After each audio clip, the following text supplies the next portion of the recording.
And Fox News political analyst Lisa Booth. Lisa, we love talking to Lisa Booth. She's so smart and a great writer. So when you heard all what we just played, I mean, let me back up. Even now, top Democrat Jared Golden told the Washington Post, what the Democrats are doing, it's not effective. He's frustrated by their fear-mongering hysteria.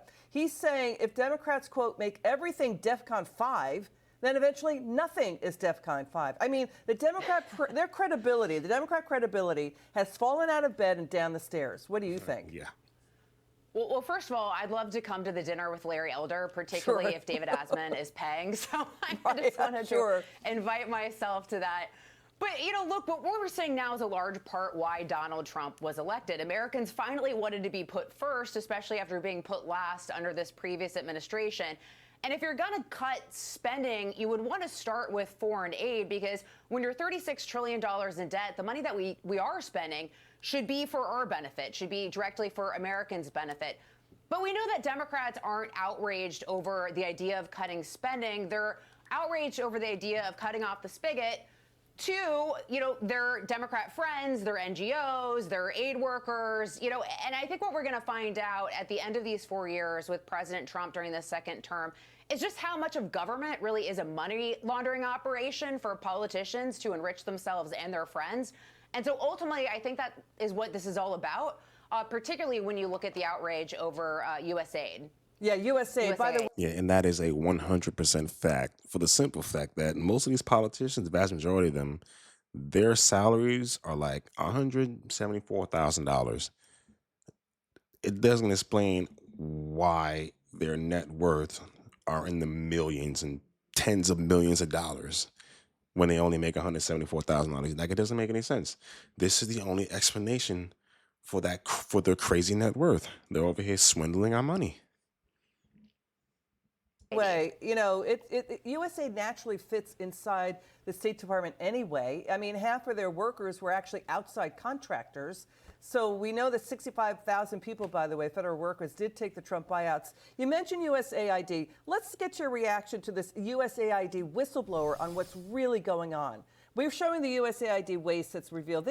Lisa, they wanted to spend $150 billion in taxpayer money on a green energy push worldwide through 2030. All right, so we're showing the waste, fraud, and abuse there. Watch this former USAID whistleblower. Yeah, $150 billion for green energy push from 2022 to 2030.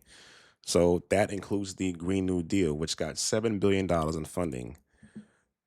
In 2 years, they've only managed to build 8 electric charging stations for $7 billion.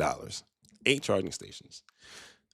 That is why Elon Musk is going through everything with a fine-tooth comb and trying to find out what these people are hiding. Because there is no way Elon Musk can build a whole lot more charging stations than the federal government can when they have damn near limitless money.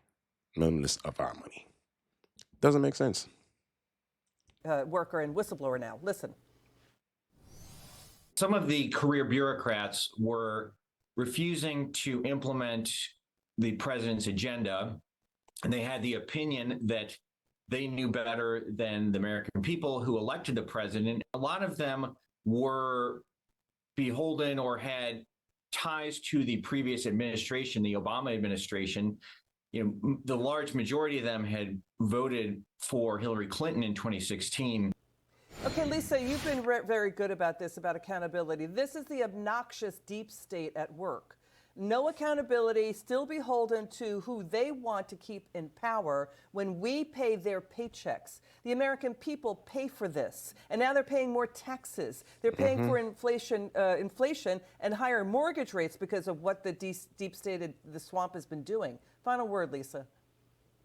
Well, by the way, the Clinton administration also wanted to merge USAID with the State Department. So the Trump administration is not the first to consider this. But beyond that, Democrats use a lot of these foreign entanglements as a guise to enrich themselves and their friends. We saw that with the Clinton Foundation, as well as the Penn Biden Center, which a lot of Chinese money was flowing into that, which, by the way, was also a place where classified documents were being held. So what exactly what were they trying to buy with that influence? Or even just the way the Biden family has enriched themselves off of some of these foreign relationships as well. So I think if you really dig further under the hood of the USAID, we're going to find out some really troubling things about the way Democrats have tried to enrich their friends and Democrat donors?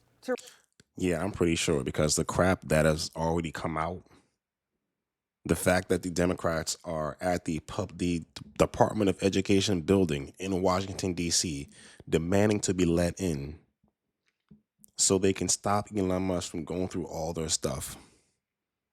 Them calling for the firing of Elon Musk, saying he's not a government worker. Well, he's a government contractor because he was hired by Donald Trump to run the government program, which is now Doge.